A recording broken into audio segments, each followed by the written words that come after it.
Emily, what about you? Fill us in on what things have been like for you for the past 7 weeks, and you are all virtual as well. Yeah, so Royal Oak is like you said, we're all virtual, and we're using this program called Canvas. So that's how the teacher-student communication has been going. But yeah, no one turns on their cameras in my classes either. Like there is a couple where I don't think I've heard anyone speak like in the entire time that we've been in school so far. Um, it's just really weird. Yeah, it must be bizarre to have any kind of connection except maybe with your friends who you might be either texting on the side. Is that also what happens communication wise? Yeah, that's. I mean, I'm honestly I'm on my phone like all the time during class just because like there's no like no one's gonna tell me like you get off your phone, and no one's saying that I'm gonna take your phone from you if you're on your phone. So it's just kind of like, what are we doing? Yeah, it's a little bit of on your honor system. Isaac, fill us in on what's happening at Cass Tech. You're a sophomore and you guys are all virtual as well. Yeah, it's been difficult because in my geometry class we get in these groups and my group doesn't talk at all, and I know I need help with geometry because usually in math it's been a struggle for me. It's struggling, dealing with math stuff like that. So it's really hard dealing with online, especially with all the other classes too. But with some of my classes we're being more we're talking more in each class by the day. So that's good.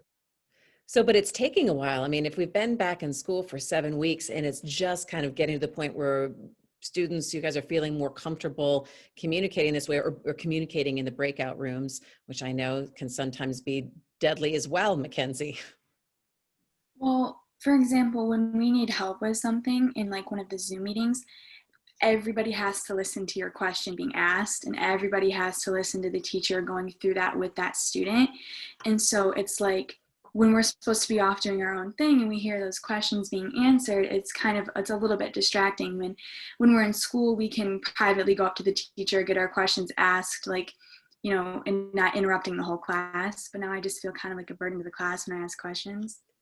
Yeah. So do you think, Emily, that it might stop people from actually asking a question saying, well, I'll just figure out on my own, or I'm hesitant to even look like the dumb person who's raising their hand who needs the help?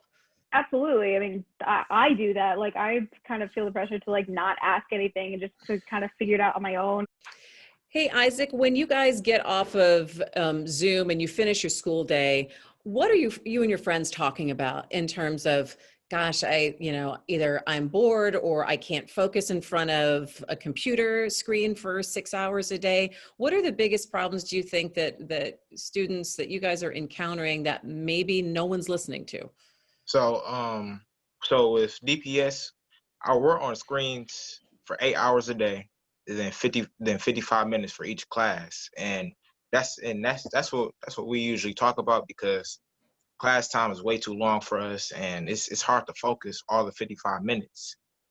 And all I'm saying is, I think our schedule needs to be changed because I don't think I can focus the whole year by doing 55 minutes each class.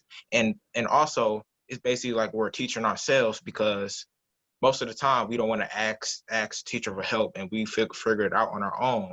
I mean, I can't be on a work Zoom meeting longer than 45 minutes before my mind starts to wander. So I can't imagine that repetitive, like you've ended one class and then you just got to get right back on. Mackenzie, what are your friends telling you? They're actually saying a lot of the same things that Isaac's friends are saying, which is that each class, it just seems too long because some of our teachers, they do keep us in the meetings the whole time, even if we're just given workout. So we have to sit there on our computers for just too long, I think. All right, Emily, is it the same thing with you and your friends?